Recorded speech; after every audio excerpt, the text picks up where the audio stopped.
ओम शांति। 12 मार्च साकार मुरली। मीठे बच्चे, अंतर्मुखी हो, याद का अभ्यास करो।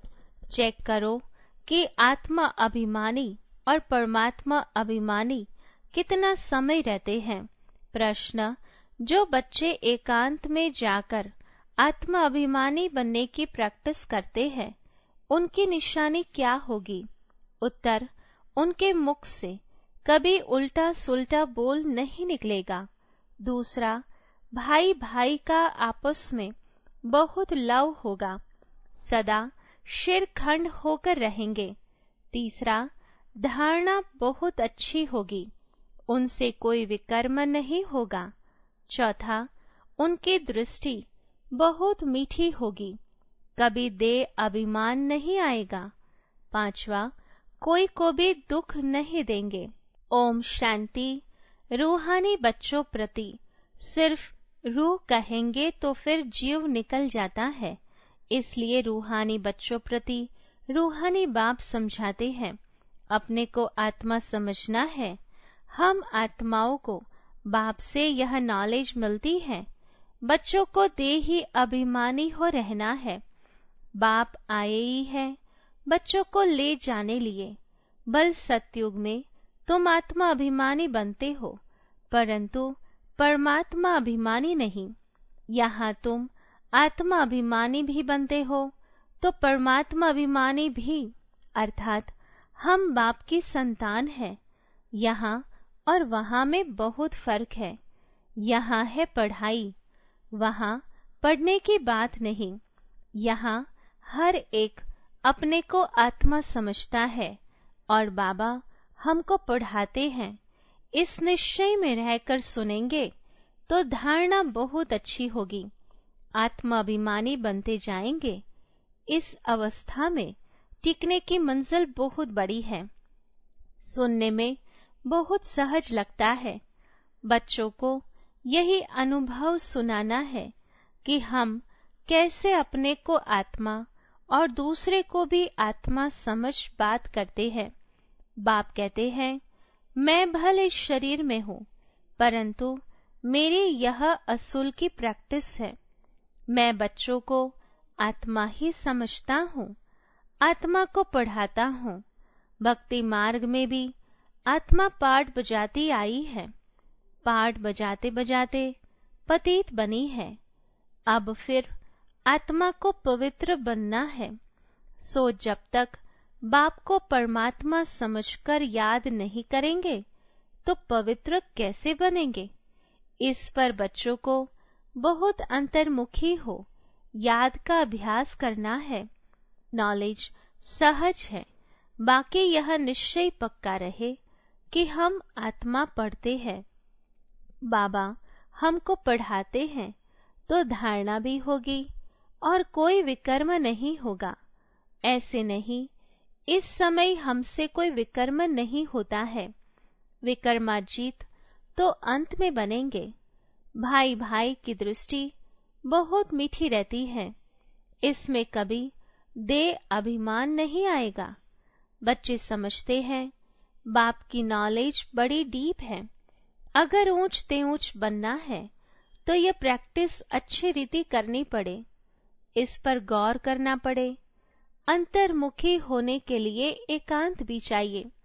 यहाँ जैसा एकांत घर में धंधे धोरी में तो मिल न सके, यहाँ तुम ये प्रैक्टिस बहुत अच्छी कर सकते हो।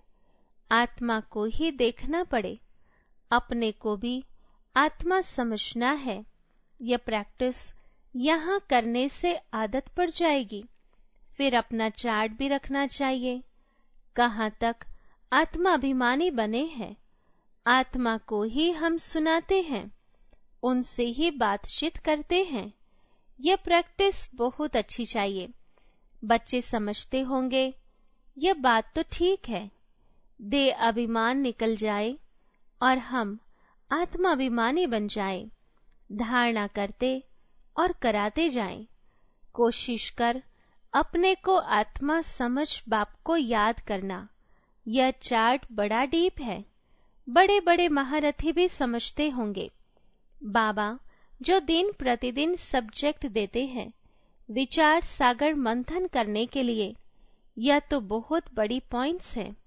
फिर कभी भी मुख से कोई उल्टा सुल्टा अक्षर नहीं निकलेगा। भाइयों भाइयों का आपस में बहुत लव हो जाएगा। हम सब ईश्वर की संतान हैं। बाप की महिमा को तो जानते ही हो। कृष्ण की महिमा अलग, उनको कहते हैं सर्वगुण संपन्न। परंतु कृष्ण के पास गुण कहाँ से आए? बल उनकी महिमा अलग है। परंतु सर्वगुण संपन्न बना तो ज्ञान सागर बाप से ही है ना। तो अपनी जांच बहुत रखनी है। कदम कदम पर पूरा पोता मिल निकालना है। व्यापारी लोग सारे दिन की मुरादें रात को संभालते हैं। तुम्हारा भी व्यापार है ना। रात्रि को जांच करनी है कि हमने सबको भाई भाई समझकर बात की, कोई को भी दुख तो नहीं दिया। क्योंकि तुम जानते हो हम सब भाई क्षीर सागर की तरफ जा रहे हैं। यह है विषयी सागर। तुम अभी न रावण राज्य में हो न राम राज्य में हो, तुम बीच में हो। तो अपने को आत्मा समझ बाप को याद करना है। देखना है कहाँ तक हमारी वह भाई भाई के दृष्टि की अवस्था रही। हम सब आत्माएं आपस में भाई भाई हैं। हम इस शरीर से पाठ बजाते हैं। आत्मा अविनाशी है, शरीर विनाशी है। हमने 84 जन्मों का पाठ बजाया है। अब आप आए हैं, कहते हैं माम एकम याद करो, अपने को आत्मा समझो। आत्मा समझने से भाई भाई हो जाते हैं। यह बाप ही समझाते हैं। बाप के सिवाय और कोई का पाठ ही नहीं। प्रेरणा आदि की बात नहीं। जैसे टीचर बैठ समझाते हैं वैसे बाप बच्चों को समझाते हैं। यह विचार करने की बात है। इसमें समय भी देना पड़ता है। बाप ने धंधा आदि करने के लिए तो कह दिया है, लेकिन याद की यात्रा भी जरूरी है। उसके लिए भी टाइम निकालना चाहिए। सर्विस भी सबकी भिन्न भिन्न है। कोई बहुत टाइम निकाल सकते हैं। मैगजीन में भी युक्ति से लिखना है कि यहाँ ऐसे बाप को याद करना होता है। एक दो को भाई भाई समझना होता है। बाप आकर सभी आत्माओं को पढ़ाते हैं। आत्मा में देवी गुणों के संस्कार अभी भरने हैं। मनुष्य पूछते हैं भारत का प्राचीन योग क्या है? तुम समझा सकते हो, परंतु तुम अभी बहुत थोड़े हो। तुम्हारा नाम निकला नहीं है। ईश्वर योग सिखलाते हैं।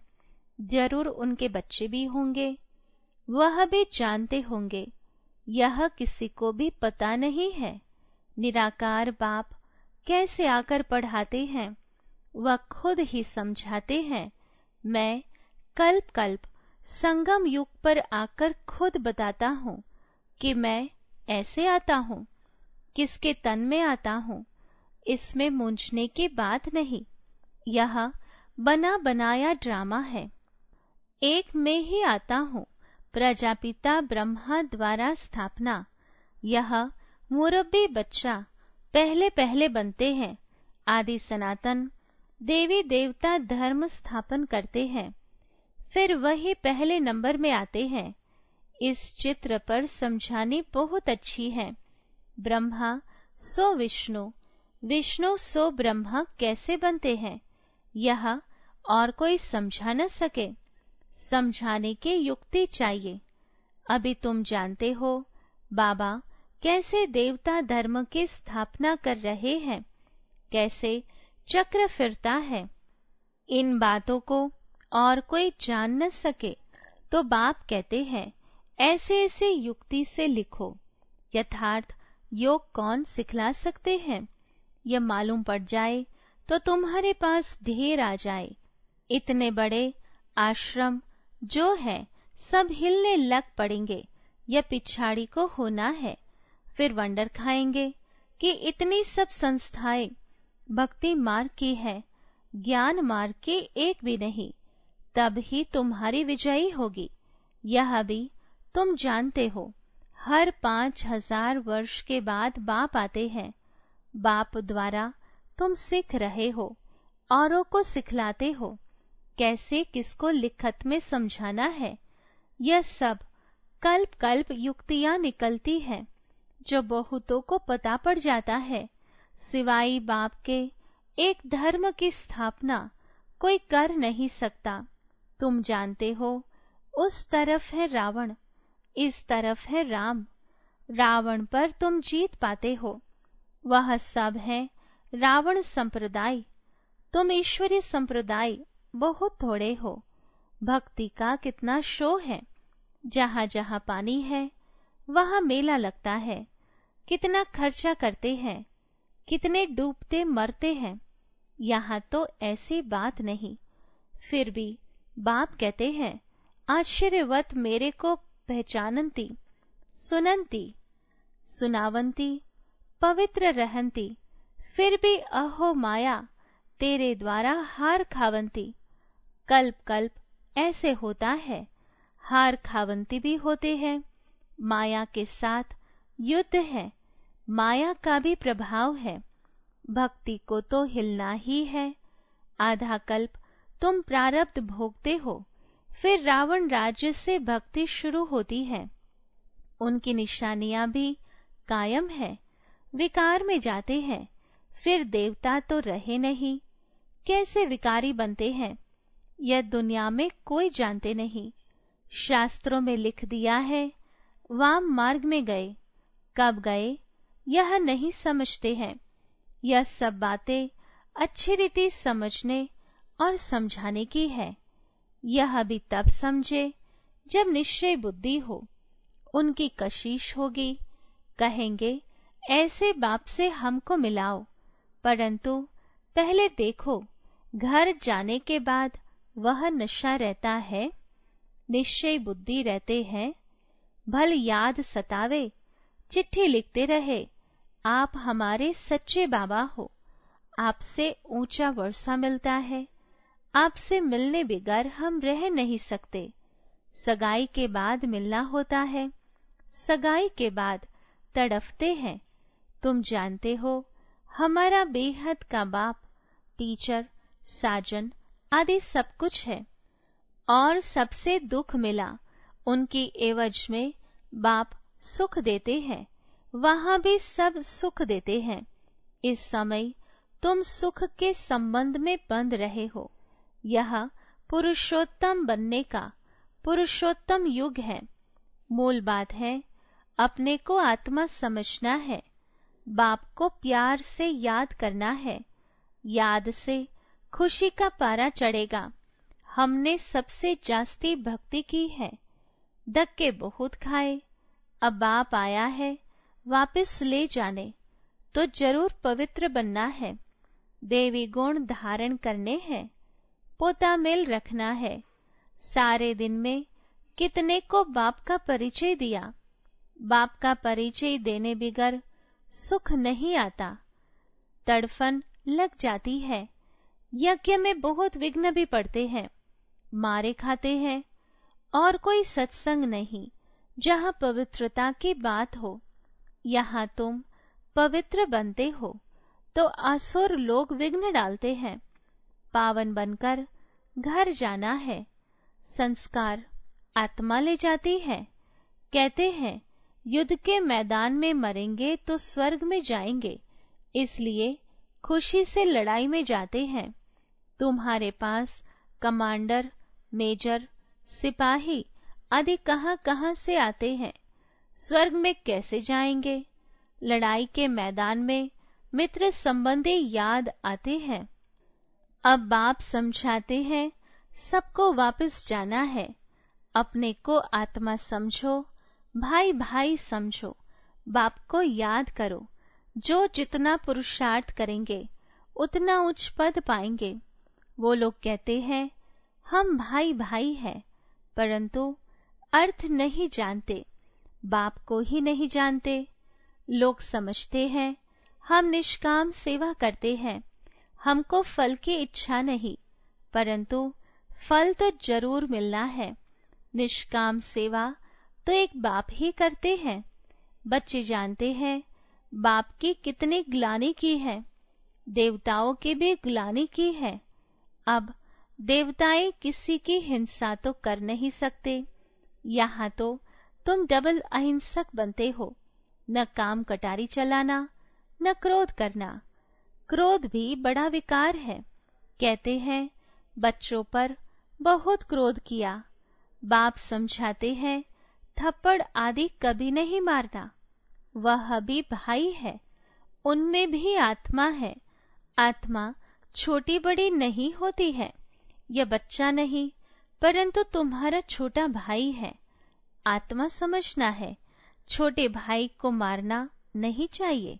इसलिए कृष्ण के लिए दिखाते हैं ओखरी से बांधा।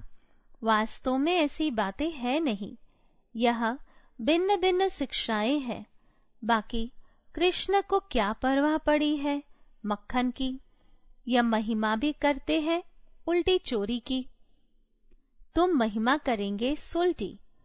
तुम कहेंगे वह तो सर्वगुण संपन्न 16 कला संपूर्ण है, परंतु यह ग्लानि के भी ड्रामा में नोंद है। अभी सब तमो प्रधान बन पड़े हैं। बाप आकर सतो प्रधान बनाते हैं। पढ़ाने वाला है बेहद का बाप, उनके मत पर चलना पड़े। डिफिकल्ट से डिफिकल्ट यह सब्जेक्ट है। पद भी तुम कितना उच्च पाते हो। अगर सहज हो तो सब इस इम्तिहान में लग जाए। इसमें बड़ी मेहनत है। दे अभिमान आने से वे कर्म बन जाएंगे। इसलिए छोई मुई का दृष्टांत है। बाप को याद करने से तुम खड़े हो जाएंगे। भूलने से कुछ न कुछ भूल हो जाएगी। पद भी कम हो पड़ता है। शिक्षा तो सबको दी है, जिसके बाद में गीता बनाई है। गरुड़ पुराण में रोचक बातें लिखी है जो मनुष्य को डर लगे। रावण राज्य में पाप तो होते ही है, क्योंकि है ही कांटों का जंगल। बाप कहते हैं दृष्टि को भी बदलना है। बहुत समय से हीरे हुए हैं, इसलिए शरीर की तरफ प्यार चला जाता है। विनाशी चीज से प्यार रखने से फायदा ही क्या। अविनाशी से प्यार रखने में अविनाशी बन जाता है। बच्चों को यही डायरेक्शन है। उठते बैठते चलते फिरते बाप को याद करो। अच्छा, मीठे मीठे सिकिलदे बच्चों प्रति माता पिता बाप दादा का याद प्यार और गुड मॉर्निंग। रूहानी बाप के रूहानी बच्चों को नमस्ते। रूहानी बच्चों के रूहानी बाबा को याद प्यार गुड मॉर्निंग और नमस्ते। धारणा के लिए मुख्य सार। पहली पॉइंट, शरीर विनाशी है, उससे प्यार निकाल। अविनाशी आत्मा से प्यार रखना है। अविनाशी बाप को याद करना है। आत्मा भाई भाई है, हम भाई से बात करते हैं, यह अभ्यास करना है। दूसरी पॉइंट, विचार सागर मंथन कर अपनी ऐसी अवस्था बनानी है जो मुख से कभी कोई उल्टा सुल्टा बोल न निकले। कदम कदम पर अपना पोतामिल चेक करना है। वरदान, ईश्वरीय संग में रह, उल्टे संग के वार से बचने वाले सदा के सत्संगी भव। विस्तार है, कैसा भी खराब संग हो, लेकिन आपका श्रेष्ठ संग उसके आगे कई गुना शक्तिशाली है। ईश्वरीय संग के आगे वह संग कुछ भी नहीं है। सब कमजोर हैं, लेकिन जब खुद कमजोर बनते हो तब उल्टे संग का वार होता है। जो सदा एक बाप के संग में रहते हैं, अर्थात सदा के सत्संगी है, वह और किसी संग के रंग में प्रभावित नहीं हो सकते। व्यर्थ बातें, व्यर्थ संग अर्थात कुसंग उन्हें आकर्षित कर नहीं सकता। स्लोगन, बुराई को भी अच्छाई में परिवर्तन करने वाले ही प्रसन्न चित्त रह सकते हैं। Om Shanti. To watch Peace of Mind channel videos on YouTube, subscribe us on youtube.com/tvpeaceofmind. Just a click for a peaceful life.